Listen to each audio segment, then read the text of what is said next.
에스겔서는 이스라엘 민족들이 바벨론으로 포로로 끌려갔을 때의 상황을 이야기하게 됩니다. 그런데 성경이 구약 성경은 이스라엘 민족들의 포로로 끌려가게 된 원인 자체를 이제 므낫세의 악행으로서 또 많은 부분을 이야기하거든요. 그러니까 이제 므낫세와 또 아몬 그 아들인 이제 아몬에 대해서 그 죄악을 또 이야기하게 됩니다. 그러니까 왕들의 죄로 말미암아 조상들의 죄로 말미암아 이스라엘 민족들이 망하게 됐다라고 생각을 하게 된 거예요. 그런데 이제 하나님은 이제 각자의 죄, 이스라엘 민족들이 각자의 죄가 있고 그 죄로 인해서 멸망에 이르렀음에도 불구하고 또 므낫세와 아몬의 죄로 인해서 왕들이 이제 역할을 잘못하고 조상들이 역할을 잘못해서 그들 민족들이 이제 고통을 당하게 됐다라고 이제 생각하게 됩니다. 그래서 18장 2절의 말씀이 너희가 18장 2절 볼게요. 너희가 이스라엘 땅에 관한 속담에 이르기를 아버지가 신포도를 먹었으므로 그의 아들의 이가 시리다고 하면 어찌 됨이냐라고 합니다. 이게 뭐냐면 아버지가 이제 신포도를 딱 먹었는데 아들이 와가지고 이가 시다. 연관성이 있습니까? 아버지가 신포도 먹은 거하고 아들이 이가 신 거하고 연결이 없다라는 거예요. 근데 이스라엘 민족들은 마치 아버지가 신포도를 먹었는데 자식이 이가 시린 것처럼 뭘 이야기합니까? 부모의 죄 때문에 자녀들이 이 고통당하고 있다라는 거. 그러니까 조상들의 죄 때문에 이스라엘 민족들이 포로기를 경험하고 있다라는 사실에 대해서 그것을 이야기하는 거예요. 하지만 오늘 18장 20절 말씀 보면 범죄하는 그 영혼은 죽을지라도 아들은 아버지의 죄악을 담당하지 아니할 것이요 아버지는 아들의 죄악을 담당하지 아니하리니 의인의 공의도 자기에게로 돌아가고 악인의 악도 자기에게로 돌아가리라라고 말씀합니다. 그러니까 각자 행한 대로 받는다라는 사실에 대해서 이야기하는 거예요. 그러면서 이스라엘 민족들이 그들의 멸망 원인을 그 조상 탓으로 돌리는 것, 또 왕들의 탓으로 돌리는 것에 대해서 책망하면서 하나님은 각자의 행위를 돌아보고 회개할 것에 대해서 또 말씀하고 있습니다. 21절에 그러나 악인이 만일 그가 행한 모든 죄에서 돌이켰더나 내 모든 율례를 지키고 정의와 공의를 행하면 반드시 살고 죽지 아니할 것이라. 악인이지만 하나님께서 돌이키게 하시고 하나님의 말씀을 믿고 돌이키고자 했을 때에 주께서 은혜 베풀어 주시고 인도하신다라는 것에 대해서 말씀하고 있습니다. 성경은 전체적으로 보게 되면요, 이 부모와 자녀의 관계성 가운데서 성경은 이제 부모에게 허락하신 은혜, 특히 이제 성경에는 아브라함과 이삭과 야곱에게 허락하신 하나님의 은혜가 그 후손들에게 이스라엘 민족들에게 그대로 흘러가는 예들을 보게 되잖아요. 큰 줄기 자체는요, 부모들이 심은 것들에 대해서 자녀들이 거두게 되는 예들이 있는데, 그런데 보게 되면 이게 100%다 통용되는 것 같지는 않습니다. 예를 들어서 다윗이 하나님께 신실한 모습으로 나아갔지만 그의 자녀들 솔로몬 때, 특히 이제 그의 손자 르호보암 때 보게 되면 그 다윗이 가지고 있었던 그 온전한 영성이 또 그대로 흘러가고 있는 것 같지는 않거든요. 그러니까 부모에게 허락하신 하나님의 은혜를 통해서 자녀에게 하나님이 참작하시고 또 은혜를 베푸시고자 하지만 결국 각각의 한 사람 한 사람의 행함 자체가 어떠한 것인가. 그러니까 믿음의 행동 자체를 각각의 한 사람 한 사람이 어떻게 선택하고 움직이느냐에 따라서 그것에 따라서 이제 각자의 생사 화복이 결정된다라는 사실을 보게 됩니다.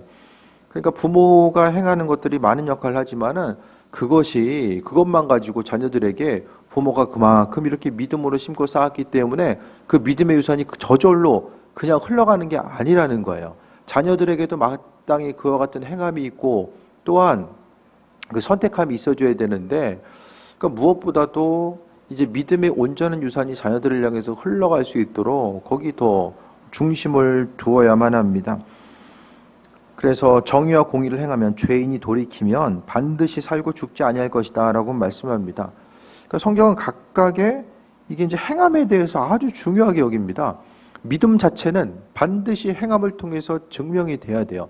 우리가 가지고 있는 믿음은 하나님께서 원하시는 게 행함 자체, 그 말씀을 통해서 우리에게 명령으로 주신 것들은 행하라고 주신 거거든요. 그냥 단순히 알고 있으라고 주신 것이 아니라 그 말씀의 내용들을 분명히 그대로 행할 것에 대해서 하나님은 기대하시면서 우리에게 주신 거예요. 날마다의 삶의 여정 가운데 여러 가지 다양하고 복잡한 일들이 있으면요, 그 복잡한 일들은 뭐냐면 우리의 삶이 하나님 말씀을 적용하고 그 말씀대로 살아갈 수 있는 아주 좋은 삶의 터전이고 현장입니다. 그래서 눈에 보이는 여러 가지 이제 힘든 상황이 있을 때에 단순히 그 힘들고 어려운 상황들을 생각하고 묵상하면서 이와 같은 어려움이 왜 있을까 그것만 바라볼 것이 아니라 그 일들을 향하여, 그러니까 하나님은 여러 가지 일들을 만났을 때에, 어려운 환경을 만났을 때 우리의 그 태도 자체, 우리의 그 어떤 문제를 대하는 태도 자체가 어떠한지, 말씀과 믿음을 통해서 풀고 있는지 아니면 육신의 생각과 소욕대로 풀고 있는지를 분명히 지켜보고 계신다라는 거예요. 사람끼리 이제 만나고 움직이고자 했을 때에 육신의 생각끼리만 부딪히게 되면 그 안에서는 절대로 일치됨과 화합, 하나됨이 있을 수가 없습니다. 사람의 본성은 스스로의 생각을 내세우려고 하죠. 다른 사람을 배려하기보다는 나 자신의 생각이 스스로 옳다라고 먼저 생각하고 나아가거든요. 그러니까 스스로의 생각이 옳다라고 여기는 그 부분이 너무나도 이게 강하게 굳어져 있으면 다른 사람들과의 관계성 가운데서도 이제 부딪힐 수밖에 없습니다.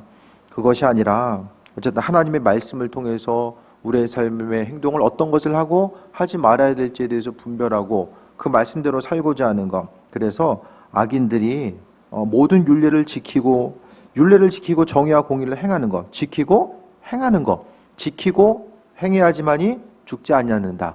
21절에 분명히 말씀하고 있잖아요.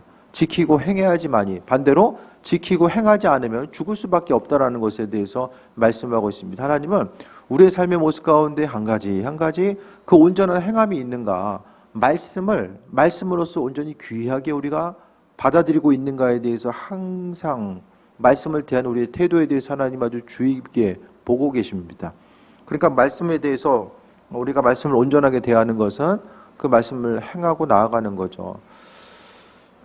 삶의 순간순간마다 어떠한 사정과 형편에 있든지 간에 그 말씀을 대하는 우리의 자세와 태도. 그러니까 성경 말씀은 결국 무엇입니까?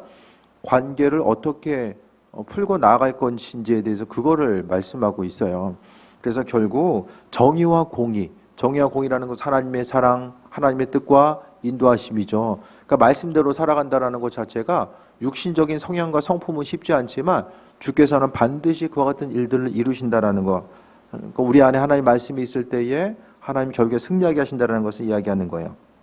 22절에 그 범죄한 것이 하나도 기억되지 아니하리니 그가 행한 공의로 살리라라고 합니다. 그러니까 성경은 예전에 뭐 했냐가 별로 이렇게 중요하지 않아요. 예전에 했던 일들 하나님께서 그 일들대로 이루시는 거고요. 지금 현재가 어떠한가?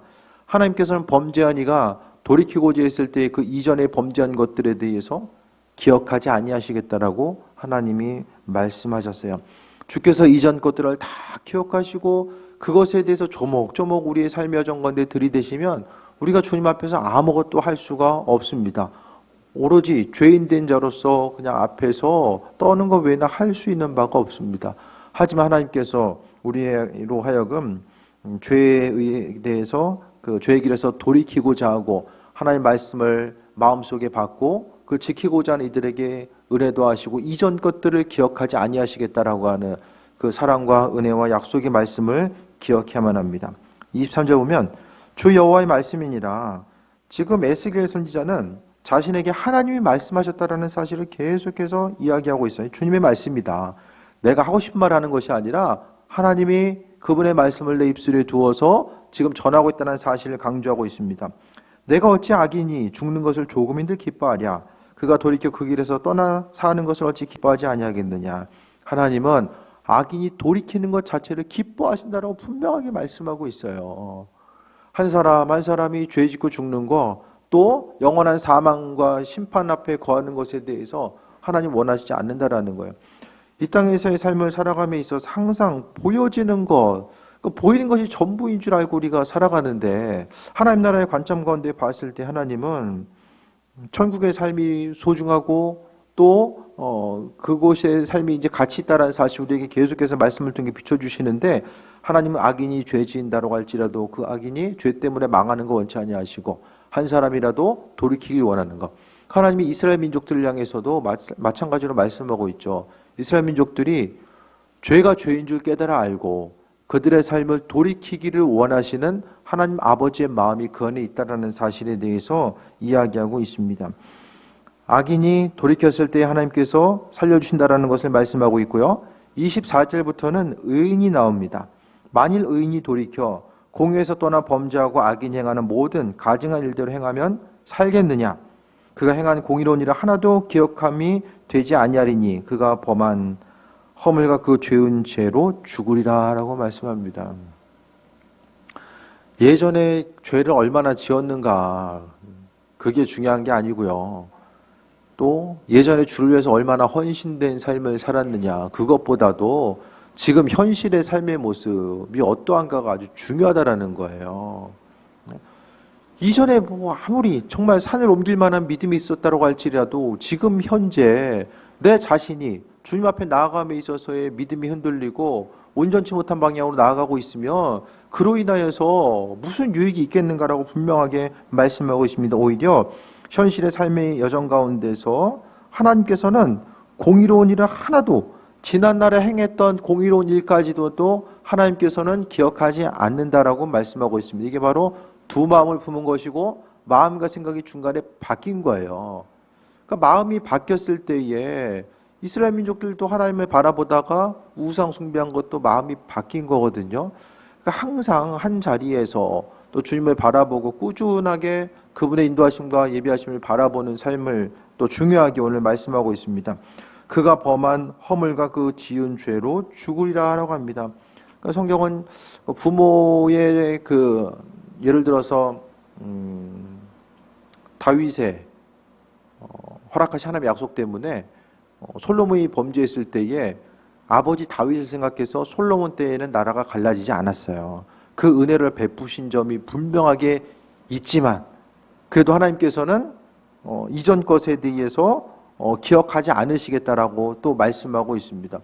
그러니까 악인들이 하나님 말씀을 통해서 돌이키는 것을 무엇보다 기뻐하시지만 의인들이 하나님 말씀으로부터 벗어나서 그 인도하심의 자리로부터 벗어나서 살아가는 것 자체를 또 하나님께서는 무엇보다도 또 경고하고 있음에 대해서 말씀하고 있습니다.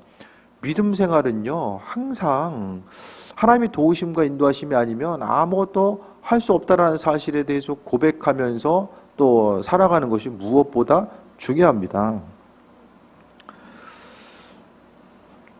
주변에서 이제 친구들은 저를 보고 참 인생 편해 보인다고 다들 얘기하거든요.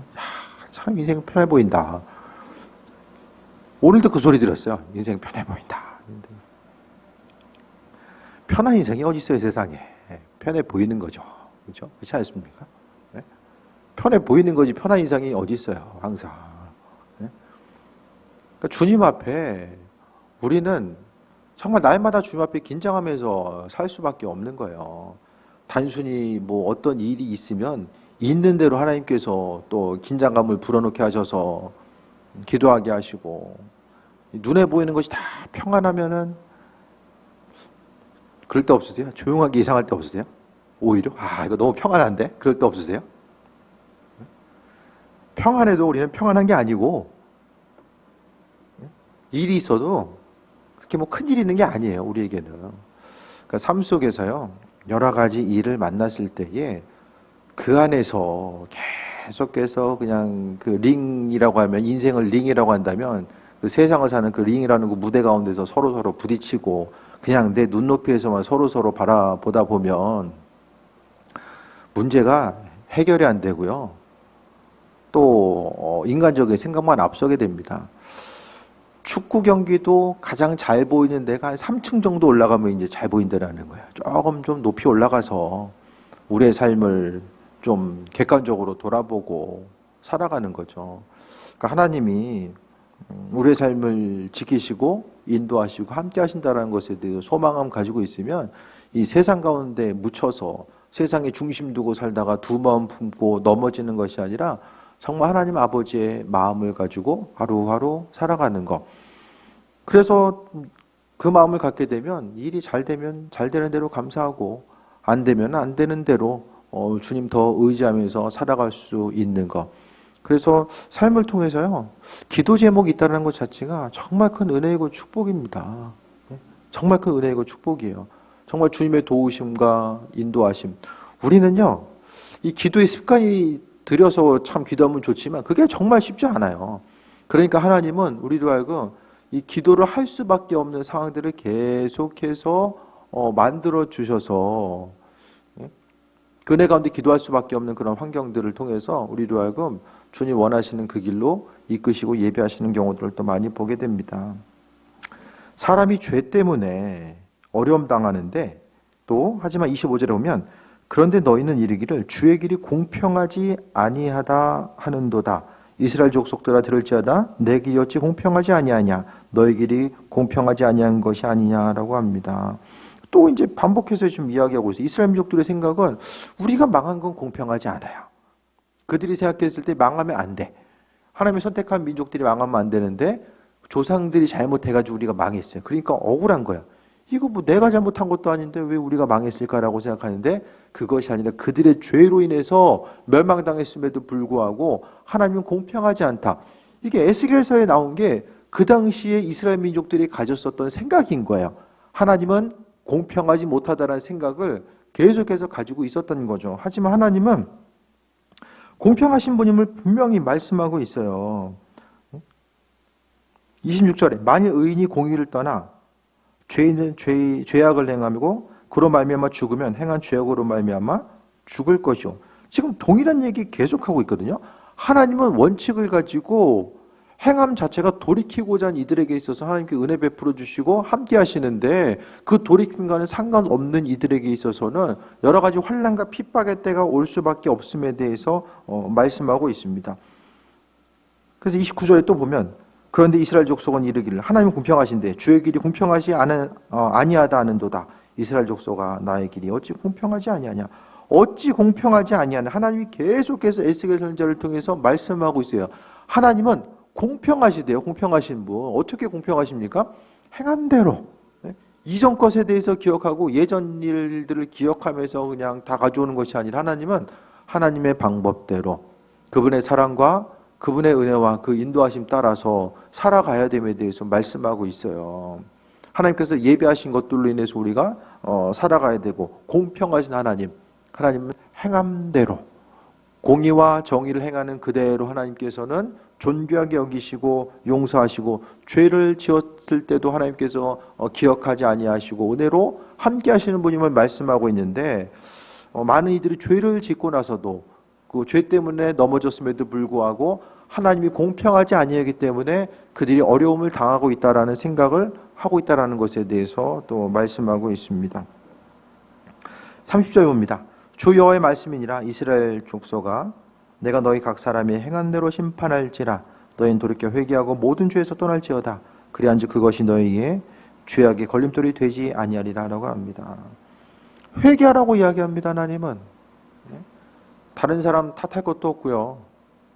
신앙인들은 믿음의 영성이 깊어질수록 신앙 없는 사람은 날마다 다른 사람 탓해요. 이 사람 저 사람 이 문제 저 사람 때문에 생기고 저 문제는 저 사람 때문에 생기고 날마다 다른 사람 탓합니다.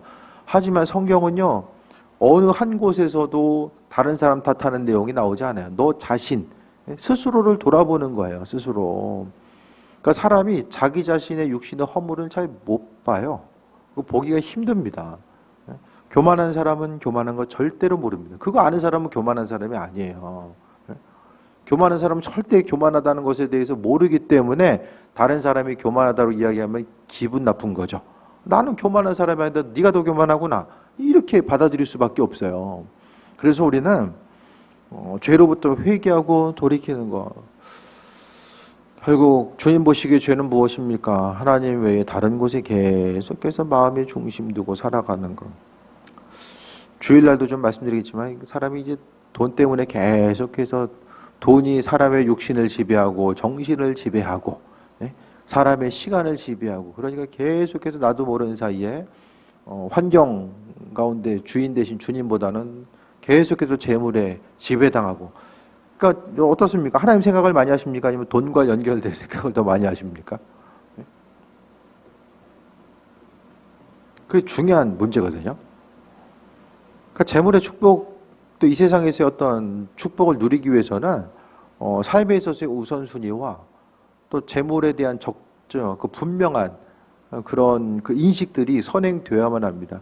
그게 아니면은 나도 모르는 사이에 계속해서 마음이 이게 자석처럼, 그 쇠붙이가 이제 자석에 끌려가는 것처럼 나도 모르는 사이에 그런 분명한 믿음의 원칙이 세워지지 않으면 계속해서 이렇게 끌려가다가 이제 자석에 이제 붙어가지고 이게 이렇게 헤어나올 수가 없습니다.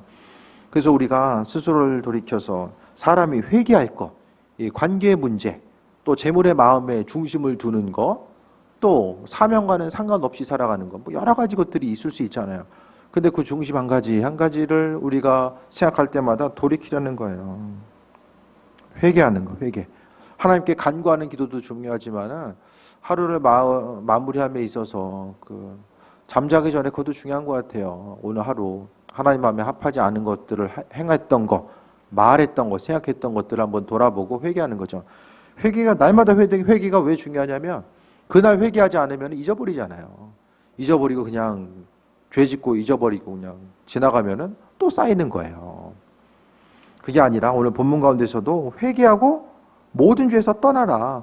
회개라는 것은 죄에서 떠나는 것을 이야기하는 거죠.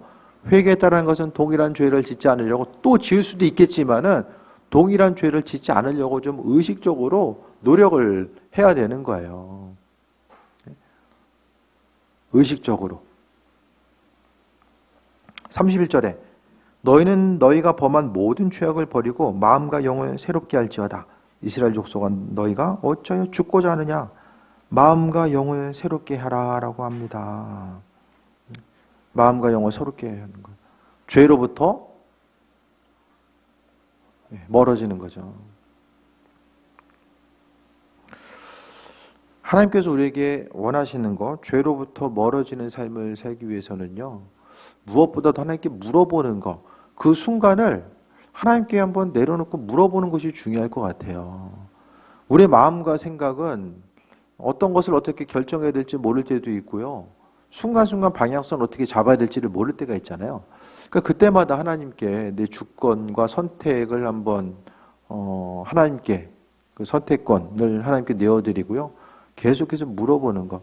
그러니까 주님과 친밀하게 교제하고 기도하고 그분의 사랑과 은혜를 경험하고자 했었던 많은 이들은 다른 어떤 것보다도 하나님께 계속해서 질문했던 이들일 것 같아요. 또 풍성한 영성이 있고 하나님과 깊은 관계성 가운데 있었던 이들도 계속해서 하나님께 묻고자 했던 사람들, 묻고자 했을 때 하나님이 우리의 마음속에 그분의 생각과 인도하심을 비춰주시는 거죠. 그러니까 하나님은 순간순간 우리에게 그분의 뜻과 인도하심을 생각나게 하실 때도 있지만 그 생각나게 하시는 통로도요, 먼저 자주 묻는 사람들에게 그 통로가 더 열려지는 것 같습니다.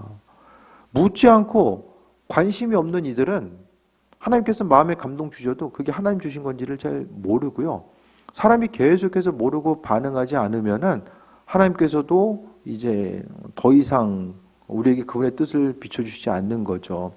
주님께서 마음에 감동 주신 것들은 좀 어렵고 하기 힘든 것들이 많이, 이제 힘든 것들을 많이 하라고 하실 때가 있을 거예요. 그런데 한 가지 나는 하기 싫고 어렵지만 주께서 감동 주셨을 때의 믿음으로 또 감동 따라서 움직이고 반응하다 보면 주님의 예비하심과 인도하심을 우리가 더 경험하며 나아갈 수 있는 그 은혜를 또 발견할 수 있게 됩니다. 그래서 마음과 영을 주께서 우리에게 새롭게 하라라고 말씀하고 있습니다. 그러니까 새롭게 하는 것은 날마다 돌아봐야 되고요. 또 죄의 문제 앞에 싸워 이기고자 하는 마음의 결단이 있을 때만이 이게 가능합니다. 32절 주 여호와의 말씀이니라 죽을 자가 죽는 것도 내가 기뻐하지 아니하노니 너희는 스스로 돌이키고 살지니라. 죽을 짓 해서 죽는 사람, 안 믿고 죽는 사람 하나님 기뻐하지 않는데요. 예수님 모르다 죽는 사람도 그래, 너 죽을 짓 해서 죽었구나, 너 지옥 갈 만해서 가는구나, 그 사람 또한 하나님은 기뻐하지 않는다라고 말씀하고 있습니다. 한 사람 한 사람 창조하셨잖아요. 그러니까 죽을 사람 죽는 것도 하나님 기뻐하지 않는데 주님 온전히 섬기고 예배하던 이들이 예배 자리에서 멀어지고 주님과는 상관없는 삶을 살아가는 이들, 그들에 대해서 하나님께서 얼마나 안타까워하실까, 그런 부분들을 발견하게 됩니다. 시대적으로 우리가 세상에 여러 가지 유혹이 많은 시대 같아요. 보여지는 유혹, 또 보이지 않는 유혹들, 여러 가지 유혹들이 많은 시대를 우리가 또 살아가고 있습니다. 여러 가지 환경 가운데 어려운 환경들이 이제 많이 있죠. 하지만 그 가운데서 우리가 좀 돌이키고자 하고, 처음에 하나님께서 우리에게 주셨던 그 신앙의 열정, 믿음 생활이 계속되면 계속될수록 더 주님 마음에 합한 자로서의 삶을 살기 위해서 힘쓰고, 또 신앙생활이 오래 되다 보면 이제 버려져야 될 것들, 또 신앙 습관이 온전치 않은 것들, 또 우리 자신이 어떤 타성에 젖어서 살아가고 있는 그런 부분들, 우리가 이제 코로나 기간을 통해서 우리도 모르는 사이에 돌이키고 회개해야 될 것들, 또 환경이 이렇기 때문에 내가 이럴 수밖에 없다라고 또 생각했었던, 또 주님 원하지 않는 것들이 우리 자신의 어떤 신앙적인 습관 가운데 또 생겨난 것이 있다라고 한다면 또 내려놓고 회개하며, 또 무엇보다도 주님은 오늘 본문 가운데 회개에 촉구해요. 회개. 현실의 삶을 돌아보고 회개해라. 이런 탓, 저런 탓, 조성 탓, 뭐 나라 민족 탓, 이 탓, 저 탓 하지 말고 있는 그대로의 상황 가운데서 나 스스로를 돌아볼 것에 대해서 말씀하고 있습니다. 성경은 끊임없이, 그러니까 사단이 행하는 것들 중에서 이제 분열과 다툼, 또 원망과 또 억울함, 이 모든 것들이 다 사단으로부터 이제 흘러나오게 됩니다. 이 세상 가운데 우리가 삶을 살아감에 있어서 한순간에 그 믿음의 선택을 하나님께서 기뻐하시고요. 또 회개할 것들이 무엇이고 믿음으로 순종하고 또 반응해야 될 것들이 무엇인지를 또 날마다 돌아보면서 살아가야 됩니다. 그래서 하나님은 우리가 행한 그것들, 온전한 행함 자체, 그 행하는 것이 회개하고 또 삶을 돌이키고자 하고 주님 기뻐하신 것들로서 행하고자 했을 때에 아버지께서 은혜 베풀어 주신다는 거예요. 그래서 기도했을 때에 다른 것도 중요하지만 회개 기도, 주님 스스로의 삶을 돌아보기 원합니다. 우리가 기도하다 보면 뭐 중보기도 하고 뭐 내가 원하는 기도도 하고 뭐 여러 가지 있겠지만, 무엇보다도 예언서의 메시지가 무엇입니까? 회개 기도잖아요. 회개. 돌이켜라. 하나님의 사랑 가운데 돌이켜라. 그 돌이킴에 대해서 계속 강조하고 있어요. 그러면은 성경에 있어서의 그 책망과 돌이킴에 예언자들이 활동했던 그 시기와 지금의 시기는, 그때는 훨씬 더 악한 시기고 지금은 아닌가? 그건 아닌 것 같아요. 그때나 지금이나 또 사람의 생각과 관점, 뭐 여러 가지 본성들이 주님을 기쁘시게 드린 것보다는 또 세상의 마음 빼앗기고 세상 환경과 재물의 마음 빼앗겨서 그 환경을 통해서 하나님을 판단하고자 하는 그런 부분들, 오늘 본문 가운데서도 하나님을 공평하지 않다라고 여기는 것, 주님 내가 이렇게 하고 저렇게 하고 또 내가 저 사람 때문에 이렇게 어려움 당하는 것이 맞습니까? 하나님은 불공평합니다. 이렇게 마음속에 나도 모르는 사이에 이 심령의 쓴뿌리가 내려져 있다라고 한다면 그것 또한 회개하고, 하나님은 항상 공평하시고 정의로우시고 하나님의 뜻과 인도하심을 우리에게 베풀어 주신다라는 것에 대해서 돌아보면 우리가 회개하고요, 또 스스로 하나님 마음에 합한 자로서의 삶을 살아가고 있는지를 다시 한번 돌아보고, 오늘 에스겔 선지자의 회개 메시지, 현실 가운데 주님 보시기에 합한 자로서의 공의와 정의를 행할 것에 대한 그 온전한 메시지를 돌아보시며 항상 주님 마음에 합한 자로서의 삶을 살기를 주의 이름으로 축원드립니다. 기도하겠습니다. 하나님의 사랑과 은혜에 감사드립니다. 모든 것이 주님의 은혜임을 잊지 않게 하시고 또 공평과 정의로 우리의 삶의 정건과 함께 하시는 그분의 사랑과 그 예비하심을 발견하게 하여 주옵소서. 그리스도 예수 주님 보시 합한 자로 살게 하시고 말씀의 빛이 우리의 심령 가운데 비춰졌을 때에 우리가 죄를 내려놓고 회개하게 하시고 아버지의 원하신 온전한 뜻 따라 삶을 살아가게 하여 주옵소서. 예수님의 이름으로 기도드립니다. 아멘.